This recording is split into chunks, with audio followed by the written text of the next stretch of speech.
Hey guys, I've got a treat for you because I forgot that I already made a very detailed floor plan of Hell House for you. A long time ago. I went through my old files yesterday. So, let's get into it. This is the front door here. You can see the little entryway that I talked about in my first story. And I'll have to use stickers or something. This doesn't like my finger. Living room. Looks into the hallway. And here's my front bedroom. And you see the hall connects to the bathroom. The back room, which was my brother's. And the red room, which was my parents'. You can see the ways that the door is pulled in. And then from the living room, you have the dining room, which led into the kitchen, which had a little door into the garage. And then in the kitchen was the horrifying basement door. And if you went down those stairs into the basement, you ended up in the computer room. And the computer sat right where the letters are. And you can see the back door over there. And the entrance to the wet room, which was the room with all of the sewage pumps and the stuff that ran the house. No one really used that. And then you can see the entrance to the basement bedroom and the laundry room and the extra storage room, which nobody ever went into. It was so full we didn't even really, we couldn't even really see it. But underneath the basement stairs is where the crawler lived. And I hope that helps. Here's a picture of the backyard as it was when we moved in. It doesn't have the fort or anything in it yet. That's my grandmother's little fancy lantern that she had in the back. A picture of my mom, my aunt, my grandfather, and my grandmother in the kitchen of Hell House when they lived in it. And another picture of them in Hell House. I can't really tell exactly where they're standing. I think that's in the living room, but I'm not really sure. A picture I took in high school from my backyard facing the woods. And the art that my brother did a long time ago of a creature that I will tell you about in time. We're not there yet, but yeah. There's your goodies for today. Alright, are you ready to hear about a few more of the entities that resided in Hell House? Because I can't really tell any individual stories of things that happened until you know the residents.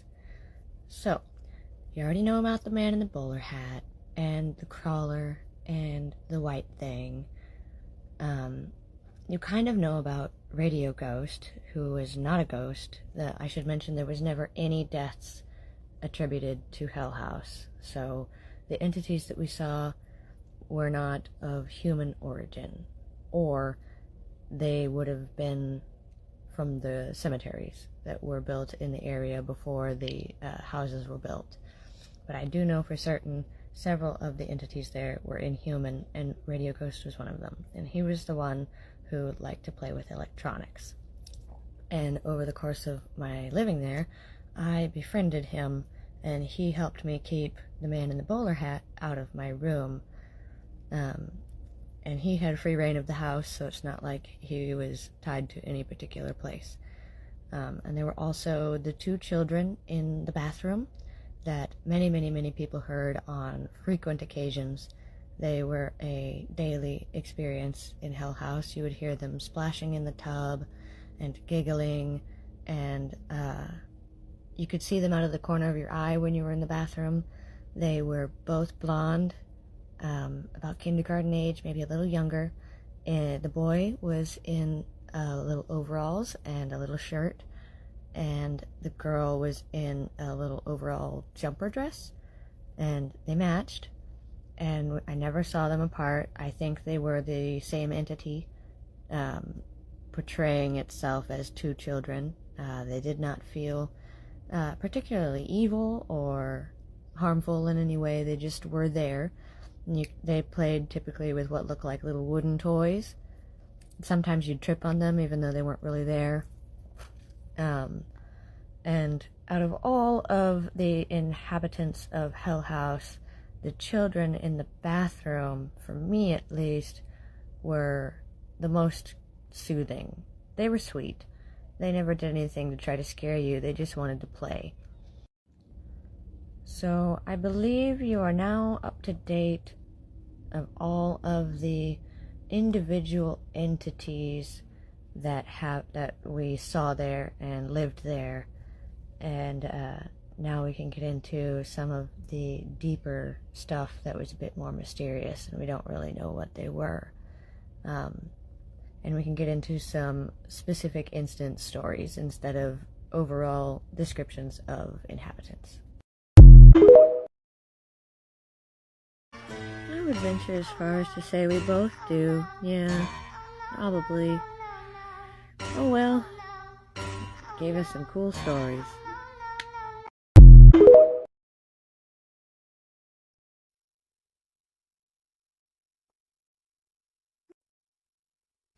Yeah, I do have PTSD from all that.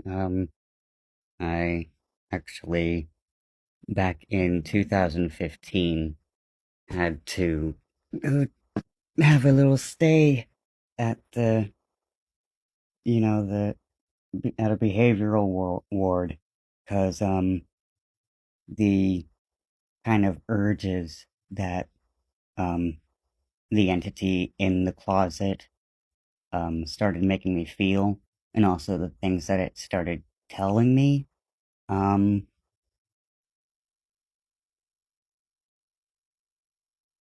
I've almost died twice now because of what it tells me to do.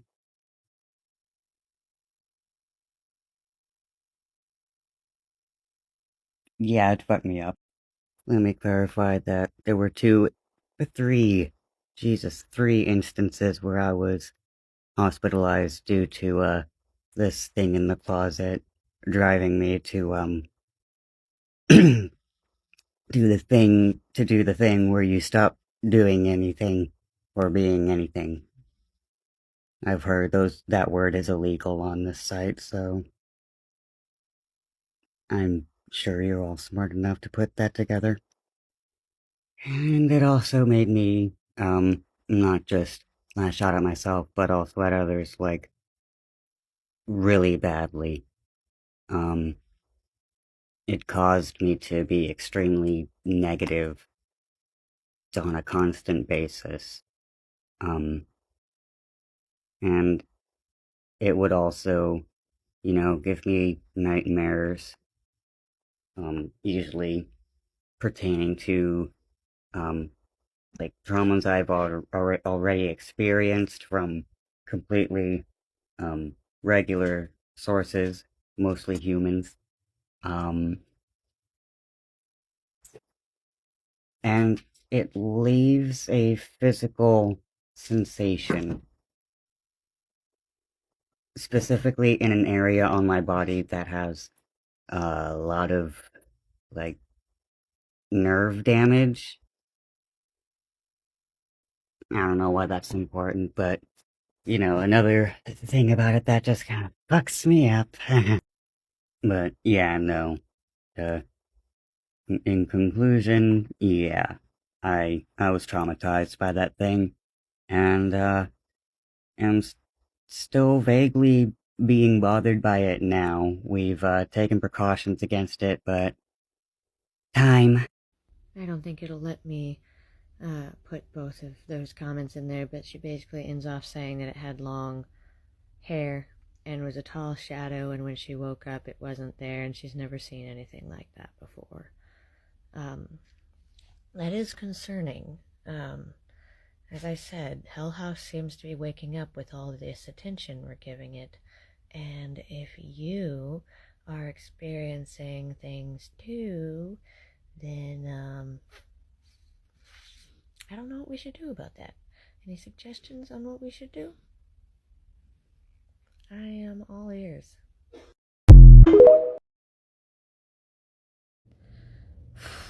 I think the best thing I can do for now is take a day or two and not post any more Hell House stories.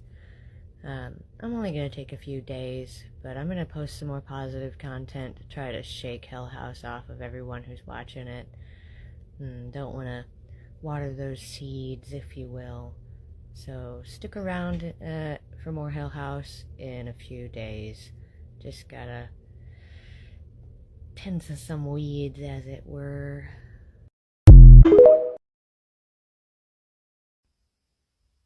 Okay. I've been asked about to talk about the black figure.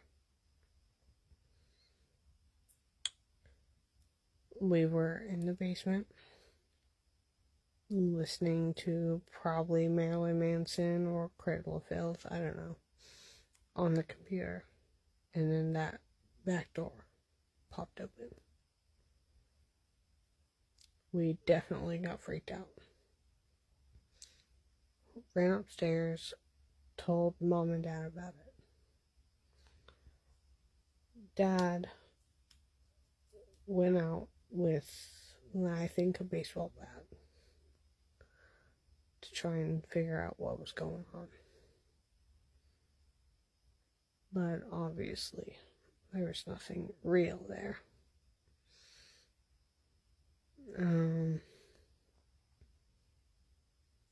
Us and Mom stayed upstairs and looked at the window, and we definitely saw a creature that looked like Voldemort, like the Voldemort in the Forbidden Forest,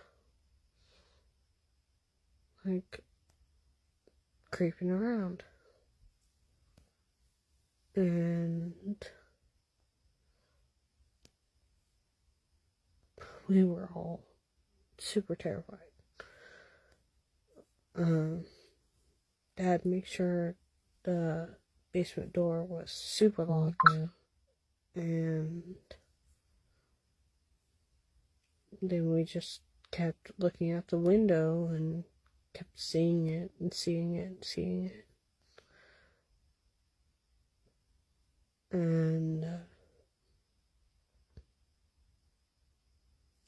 there,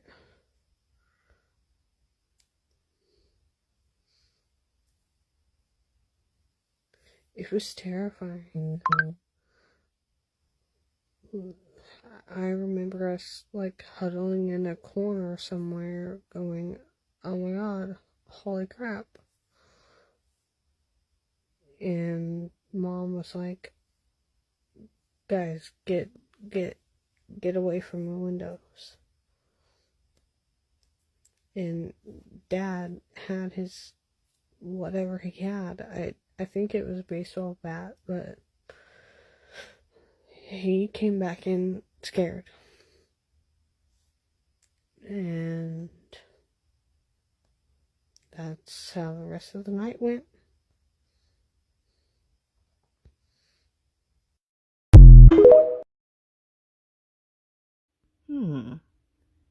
That might be a fun little idea. We'd have to wait until after Christmas. Hell House is usually quietest between January and March. And we might be able to actually get back into some places in the forest if there isn't a bunch of overgrowth. The only thing I'm concerned about is the locals there have become quite aggressive, and there are drones that fly around all over the place. We got followed by a helicopter. I know Google is building something back in those forests, so we'll have to be extremely careful. But I'm down to clown if you are. Oh, hello. I suppose this is a very good question. Hell House is the house I grew up in when I was a child. Now, it's a very nondescript, regular old house in a regular old neighborhood in Kansas City. No, I will not tell anyone where it is because there are currently people who lived there, and there's been several people since I moved out who have lived there. People don't tend to stay there very long, but I haven't really told anyone who lives there about anything that I experienced or that I'm telling people about their house on the internet. So, for the privacy of the people living there, I am not going to be releasing the location. All you can know is that it is in Kansas City. And if I do ever have the chance to get into contact with anyone who lives there, I will absolutely do so, but I don't want to scare people out of thin air, so I'd kind of rather them find my videos and contact me after they see their house. So if that was your house, let me know. I'd love to talk to you. But Hell House was the most haunted place I've ever been, and I've been researching paranormal places my entire life. It caused PTSD in me and my brother and my father. Not sure about my mom, but my dad still has night terrors, and if he smells anything that reminds him of Hell House, he goes into a panic. It was extremely evil feeling, and if you wish to see all of our stories from Hell House, you can follow the hashtag HellHouse1968. That's where I am posting all of my Hell House content, and I hope that you enjoy it. I am taking a little bit of a break on telling stories for the moment, simply because people who have been hearing my stories are having nightmares and seeing shadow figures and having experiences that are reminiscent of the kinds of things that would happen in Hell House, and I'm afraid that everyone watching these videos is powering the house and making it reach out beyond its boundaries to touch you guys. So don't take Hell House lightly. It's an extremely dangerous place. Even hearing the stories about it could come with a little bit of trouble. Make sure you use self-care and protect yourself if you're going to be watching my Hell House series. Thank you so much for this question, and for all of you new people who have shown up, I'm so glad that you're here. Have a great day. So I woke up to some very, very, very, very interesting texts from my mother. Apparently, she has watched all of the Hell House videos, and she is experiencing the same negative pull towards Hell House that all of you guys are. So I want to share these with you. So this was her first message. You can pause to read. I'm not going to read it for you. You guys have eyeballs. But this is what I woke up to. And I immediately responded with this, because it isn't safe to go there alone for anyone, let alone someone who has lived there and is tied to the demon there. I took out his name, the demon, and the name of my mom's current husband, so as to protect his privacy and to protect the integrity of the storytelling of Hell House. So you'll figure out what that name is in time. So then I told her about the pull that all of you guys are experiencing, and how Hell House is trying to feed off of everyone watching it, and how it's probably trying to pull her back to hurt her, and talked a bit of how Kat's feeling it too. And so she finally listened and agreed that the meditation was an angry feeling, not a peaceful feeling. That's a big sign. If your meditations are being overwhelmed with negative emotions, that's probably something's messing with you. So I finally convinced her to listen to our ancestors and wait until the actual proper time to go. And then she just info dumped this beautiful story on here for me about the first night that she lived in Hell House. And I have very good news for you guys. My mother has insisted and agreed upon being in an interview like my brother did. She wants to tell you about all of her encounters in Hell House. So I will be setting up that filming soon, and it should be released quite quickly, because I'm very, very excited. Here's the last part of that first story.